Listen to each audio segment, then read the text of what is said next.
Hello, everyone, and welcome to Dr. Bone Show. Before we dive in, make sure to like, subscribe, and turn on the bell. You won't want to miss what's coming. Also, tell me, where in the world are you watching from? And is it dark outside yet? I became a funeral director because my father was one, and his father before him. It was never a calling. It was inheritance. By the time I was 34, I had prepared over 600 bodies. I knew the weight of stillness. I knew what death looked like in every variation. Peaceful, violent, sudden, expected. I thought I knew everything death could show me. I was wrong. It started with a man named Gerald Marsh, 61 years old. Heart failure. His daughter, a quiet woman named Patricia, came in on a Wednesday morning to make arrangements. She sat across from my desk with her hands folded in her lap and her eyes dry in that particular way grief sometimes makes them. Like the body simply runs out. She told me her father had been a reserved man. Private. She asked only that we give him a traditional viewing, closed casket, after the first evening. Nothing unusual. I've handled thousands of arrangements exactly like it. I prepared Gerald myself that Thursday night. The funeral home was empty. My assistant Marcus had gone home at 6, and I preferred working alone after hours. There's a quiet to it that I find, if not comforting, at least honest. No performance, just the work.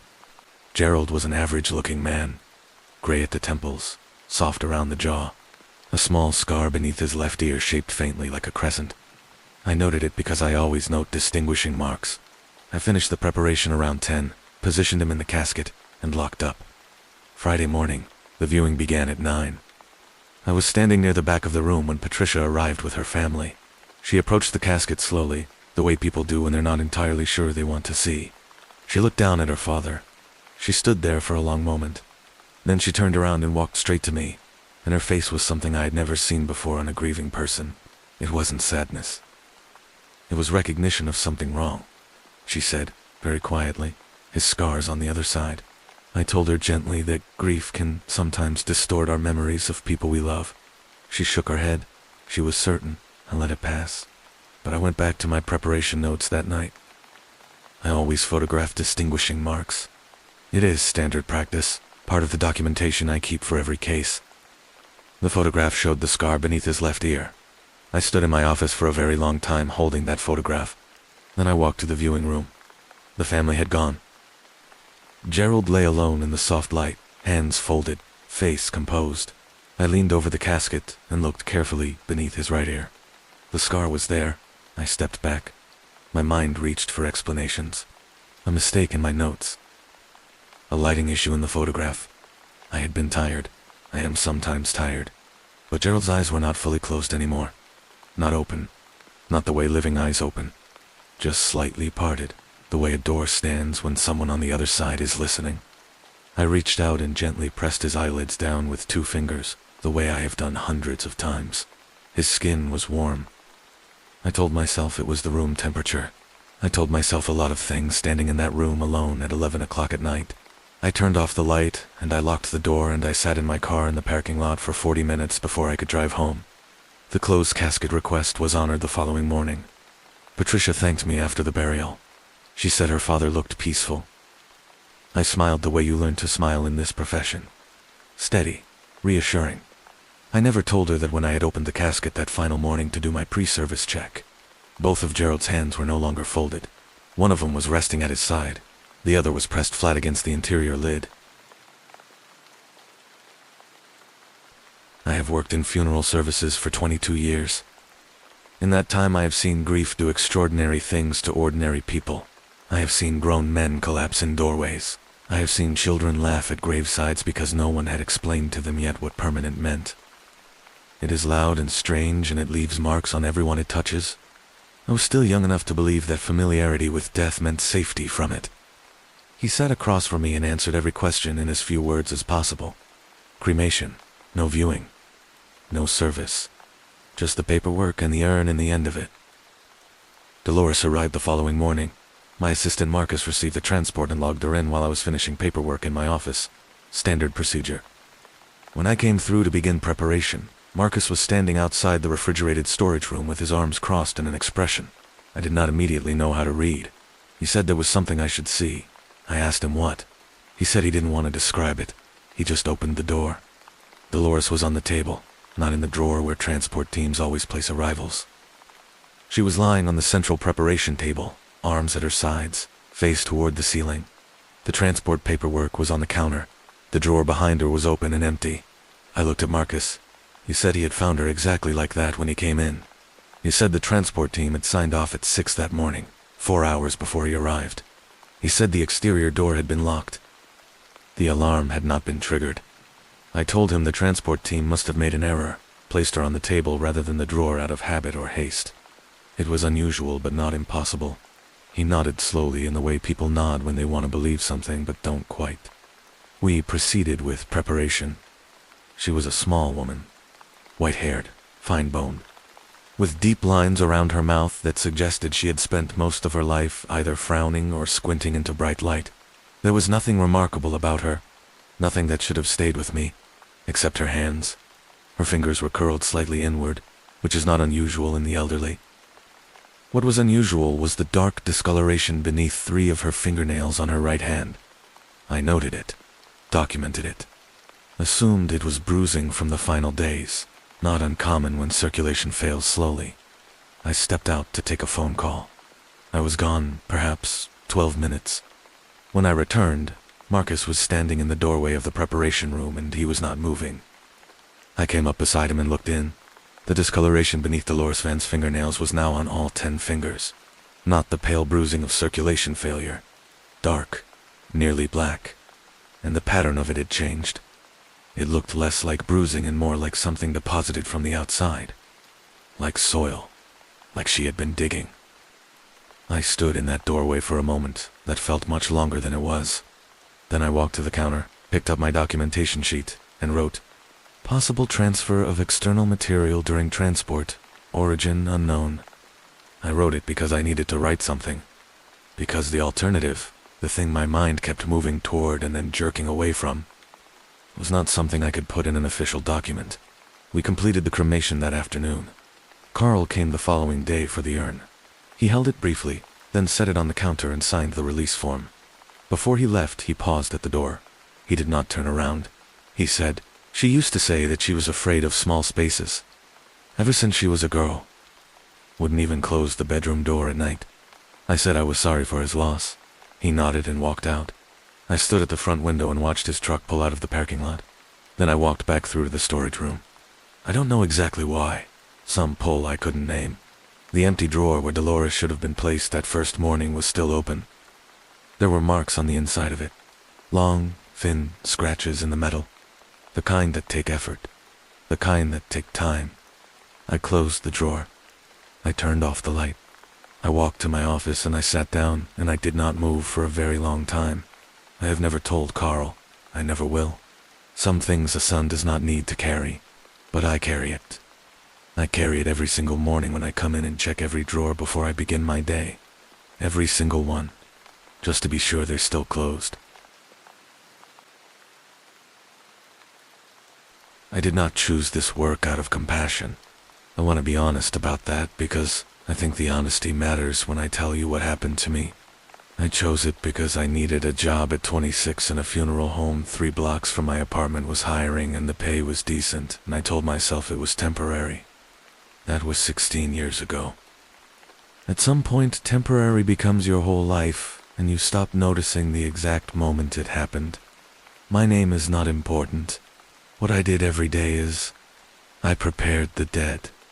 I dressed them, positioned them, made them look like the best version of the person their families needed to say goodbye to. I was good at it. Technically precise. Emotionally removed in the way the job quietly demands if you plan to last. The funeral home I worked at was an older building. A converted Victorian house on Alderman Street in a neighborhood that had once been prosperous and was now simply tired. The rooms on the ground floor had been renovated into proper parlors and an arrangement office. The basement was the preparation area. The second floor was mostly storage, old equipment, archived files going back to the original owner in the 1960s. I rarely went up there. There was no reason to. The room I want to tell you about was at the end of the second-floor hallway. I discovered it by accident in my 4th year, looking for a specific records box my supervisor had asked me to locate. The door was unlocked. The room inside was small, maybe 10 feet by 12, with no window and no overhead fixture. Only an old floor lamp in the corner that still worked when I clicked it on. The walls were covered almost entirely in mirrors. Not decorative. Functional, plain-framed mirrors of varying sizes mounted at different heights. The kind you'd find in a dressing room or a tailor's shop. There must have been 14 or 15 of them. I assumed it had been a preparation room for hair and cosmetics work, an older practice before embalming became standard in the preparation area downstairs. I found the records box on a shelf near the door, noted the mirror room in passing conversation with my supervisor the following day, and forgot about it almost entirely. Until the night I had to work late on a difficult case. His name was Raymond Chu, 44 years old, sudden cardiac event. His wife wanted an open casket viewing and Raymond had not died easily. The work took longer than expected and by the time I finished preparation it was nearly midnight. I was tired in that specific way that lives behind your eyes and makes everything feel slightly unreal. I went upstairs to retrieve an older style of form my supervisor had mentioned was in the archived files. Something about Raymond's service arrangements required documentation from a previous provider. I found the hallway dim, the single working bulb at the far end throwing long shadows back toward me. The door to the mirror room was open. I was certain I had never reopened it after that first visit for years prior. I was fairly certain my supervisor had never mentioned it. I stood in the hallway and looked at the strip of lamplight coming from inside, and I thought about walking past it. I am still not sure why I didn't. I went in. The floor lamp was on. I had not turned it on. I told myself it had a faulty switch, that it turned itself on occasionally, that old wiring in old buildings does unpredictable things. I stood in the center of the room surrounded by mirrors, and for a long moment I simply looked at my own reflection, multiplied across every wall.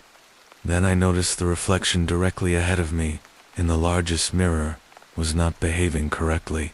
It was me, my face, my clothes, my posture, but the reflection was looking slightly to the left of where I was actually looking. A small difference?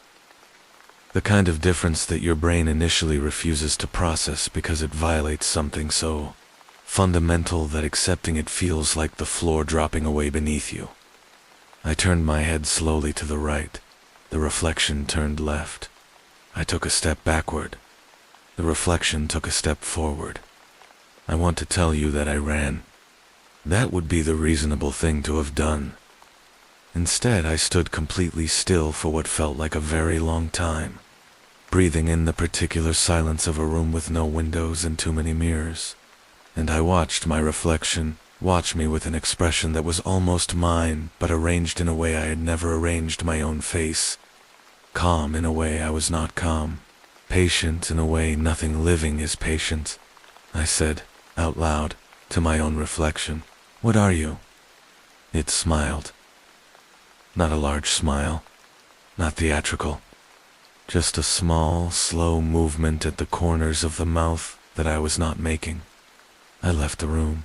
I walked down the hallway without running because some deep and irrational part of me believed that running would invite something to follow. I went downstairs, finished the paperwork for Raymond's file, locked the building, and sat in my car in the dark for a long time. I came back the next morning because I had no choice. I had a job to do and Raymond's viewing was at 10. The mirror room door was closed. I avoided the second floor for 3 weeks after that. Eventually the work pulled me back up there for one reason or another and I passed the door a dozen times over the following months. Always closed. I never opened it again. But here is the thing that has never left me. The thing that surfaces at strange moments, in the middle of conversations, in the space just before sleep. About a year after that night, I was preparing a woman named Helen Marsh. 67. Peaceful death. Long illness. Very expected. I was working under the fluorescent light of the preparation room, and I happened to glance up at the small mirror mounted above the supply cabinet. The one I used for checking cosmetic detail work on faces. My reflection was already looking at me before I looked up. It has been doing that ever since. I have not told anyone. Not my supervisor, not my wife, not the colleague I've worked beside for 11 years. What would I say? That my reflection is slightly ahead of me. That it sometimes wears my face, arranged in an expression I don't recognize as my own. That occasionally, when I am working alone late at night and the building is very quiet, I look up at that mirror and the reflection is not in the preparation room at all. It is standing in a room full of mirrors, and it is smiling. I have been in this profession long enough to know that the dead do not speak. I tell myself that often, more than I used to. I started working at Holloway Funeral Services when I was 31. After a decade in hospital administration that left me burned out in a way I couldn't fully articulate to anyone who had genuinely lived it. There is a particular exhaustion that comes from watching systems fail people at the worst moments of their lives. From the paperwork and the billing and the cold fluorescent efficiency of institutional dying. I left because I wanted to do something that felt, if not healing, at least honest. Funeral work is honest. The dead are exactly what they are. There is no pretending, no performance, no managing of expectations. You do the work and the work is real, and at the end of it a family gets to say goodbye with some measure of dignity. That is what I believed going in. My first year was unremarkable. The second year was when the calls started. Not immediately. Not dramatically. The first one happened on a Thursday evening in November. And it happened so quietly that I almost didn't register it as anything beyond a minor technical annoyance. I was alone in the building, finishing documentation for a service scheduled the following morning. The deceased was a man named Howard Pell, 68 years old, retired electrician, died of a stroke at home. His daughter Angela had made the arrangements, chosen a simple oak casket. Requested a small private service. Howard was already in the casket in the first viewing room, ready for the morning. My desk phone rang at 8:47 in the evening. I picked up, said the name of the funeral home the way I always did. There was no one there. Not silence exactly. Something underneath silence. A quality of air on a line that feels occupied rather than empty. I waited a few seconds, said hello once more, and hung up. I logged it mentally as a missed dial, and went back to my paperwork. It rang again 11 minutes later. Same, nothing. Same occupied quality. I hung up. The third time it rang, I let it ring. Watched the phone on my desk ring 7 times and stop. I finished my work, locked up, and drove home. The next morning I arrived early to do a final check before the family came in. I walked through the viewing room, adjusted the lighting, straightened a small flower arrangement near the casket. Standard pre-service walkthrough. I do it the same way every time, same sequence, same attention to detail. I noticed Howard's hands first. He was a large man, Howard Pell. Big hands, thick-fingered, the hands of someone who had worked physically his whole life. I had positioned them myself the day before, folded at his midsection, right over left. His left hand was now slightly raised. Not dramatically, not impossibly. Just lifted perhaps an inch off his right, the fingers loosely curved, the way a hand rests when someone is about to reach for a phone. I repositioned it. I told myself, rigor sometimes shifts in unexpected ways. I told myself the casket lining had settled unevenly.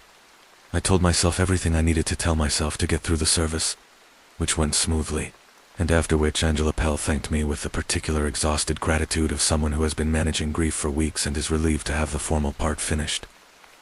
Howard was buried that afternoon. The calls continued, not every night, not even every week, but irregularly, unpredictably. The desk phone would ring in the evening when I was alone in the building, and there would be that quality on the line that I had stopped thinking of as silence. I had the line checked twice. The technician found nothing. I asked my assistant Marcus if he had ever received strange calls on the desk line. He looked at me with the careful expression of someone deciding how much honesty is appropriate and said, no. I began to notice a pattern. The calls always came when there was someone in the building. Someone in a casket, waiting for their service. Never on empty nights. Never on nights I stayed late between cases. Only when there was a body in one of the viewing rooms. I want to be precise about the moment this understanding arrived, because it arrived all at once, fully formed, standing at my desk on a Wednesday night in February, with the phone ringing in front of me and the sudden absolute certainty of what I was thinking crashing down like something physical. I picked up the phone. I did not say hello. I did not say the name of the funeral home. I said, quietly, "I hear you." The quality on the line changed. I don't have a better word than changed. The occupied feeling shifted into something that registered in my body rather than my ears. Pressure behind my sternum. The specific sensation of being looked at from very close. Then a sound. Not a voice. Not words. A sound that was almost breathing, almost something else. Coming from a direction that was not the phone but was somehow through it. The way music comes through a wall from the room next door. I hung up. I sat at my desk for a long time after that. The building was very quiet. Down the hall in viewing room 2, a woman named Constance Ibarra lay in a pale casket surrounded by white lilies her grandchildren had chosen. The phone did not ring again that night. It has never rung again. I don't know if that means something changed or something ended. I don't know if saying "I hear you" was the right thing or a terrible mistake. What I know is that the silence since then has a different quality than the silence before. It feels like consideration, like something on the other end of a very long line deciding what to do next. I keep the phone on my desk. I answer it every time it rings. I don't know what else to do. I want to tell you something before I begin this last one. I have never spoken about this out loud. Not to my wife, not to the grief counselor the funeral home briefly required us all to see after a particularly difficult mass. Casualty case 3 years ago, not to the colleague I have eaten lunch with every working day for 9 years. Some things live in a part of you that does not have easy access to language. You know they are there. You feel the shape of them in the dark, but the words for them exist in a different country than the one where you spend your daily life. And crossing the border costs something you are not always willing to pay. I am paying it now because I think someone needs to hear it. My name does not matter. I have worked as a funeral director in a small suburb called Hessler Park for 18 years. It is a quiet neighborhood. Wide streets, old trees, the kind of place where people still leave their porch lights on at night out of habit rather than fear. I moved here for exactly that quality of ordinariness. I wanted my work and my home to exist in different registers. I wanted to leave death at the door when I came home. That stopped being possible 4 years ago. It began with a family named Greer. Thomas Greer was 70s. His wife, Margaret, had predeceased him by 6 years. And when Thomas died of respiratory failure in early spring, his son Daniel came in to make arrangements. Daniel was a soft-spoken man in his late 40s, methodical and composed in the way of someone who had been anticipating this moment long enough to have prepared for it emotionally. He wanted a traditional service. Open casket. He asked specifically that his father be dressed in a gray suit and that a small photograph of Margaret be placed in the casket with him. He handed me the photograph in a plain envelope. I set it on my desk and told him I would see to it personally. I did the preparation myself that evening. I placed the photograph beside Thomas in the casket as requested. It was a small photo, older, the color slightly faded the way photographs from the 1980s fade. Margaret Greer at what looked like a backyard gathering, laughing at something outside the frame, one hand raised to shade her eyes from the sun. I positioned it and stepped back to check the overall arrangement. Then I looked at the photograph again. Margaret Greer was no longer looking outside the frame. She was looking directly at the camera, directly forward, directly at me through the photograph. From whatever moment in 1987 or 1988 it had been taken, I picked the photograph up, looked at it under the preparation room light. A woman in her 50s, mid-laugh, hand raised, eyes forward. I set it back down. I told myself I had misread the image in my peripheral vision. I told myself the preparation room light played tricks at certain angles. I finished the arrangement, covered the casket, locked the viewing room, and went home. But I did not sleep well. And in the morning when I came in early and opened the viewing room and looked at the photograph, Margaret Greer was looking slightly to the left of the camera again, sun in her eyes, mid-laugh. Exactly as she had been when Daniel handed me the envelope. Thomas Greer's service was held 2 days later. Daniel thanked me. He said his father looked peaceful. He said he thought his father and mother were together now, and that gave him comfort. I said I believed that, too. I don't know what I believe. What happened next took 3 weeks to fully reveal itself, and by the time I understood what I was seeing, it had already become something I could not unsee. I began noticing them in the neighborhood, not at the funeral home, in Hessler Park itself, on the streets I drove every day, on the sidewalks I walked in the evenings. People standing still in a specific way. Not the stillness of someone waiting for a bus or checking their phone. A different stillness. The stillness I knew from my work. The particular quality of absolute physical rest. The first one I noticed was a woman standing at the corner of Aldine and Prospect on a Tuesday evening. Older, slight, wearing a pale blue cardigan. Standing with her hands at her sides and her face turned toward a house on the corner. Not moving. Not in the way people don't move when they're paused, but in the way objects don't move. I slowed my car. I watched her for a moment. Then a passing truck briefly blocked my sightline, and when it cleared, the corner was empty. I told myself I had imagined it, but they kept appearing. Over the following weeks I saw 5 more, always still. Always facing a specific house or building with an attention that felt purposeful. An older man outside a green colonial on Ridgeway Street. A teenage boy standing in the park at dusk, facing a bench where an elderly couple sat feeding birds, the couple entirely unaware. A woman in a yellow dress, standing in the rain outside the elementary school on Fern Avenue. Motionless, while children ran past her without seeming to see her at all. I began to recognize some of them. That is the part I have never said out loud before. The woman in the blue cardigan. I had prepared her 14 months earlier. Natural causes, a quiet service, a daughter who cried softly throughout. I remembered the cardigan because the family had brought it in specifically, said it was her favorite. The man on Ridgeway Street. I had prepared him 11 months prior. The teenage boy in the park. 8 months. They were mine. All of them had passed through my preparation room.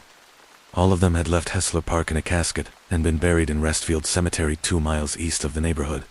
And they were standing in the streets where they had lived, watching the living go about the business of being alive. I want to be careful here about what I am claiming. I am not claiming the dead walk in Hessler Park. I am a rational man.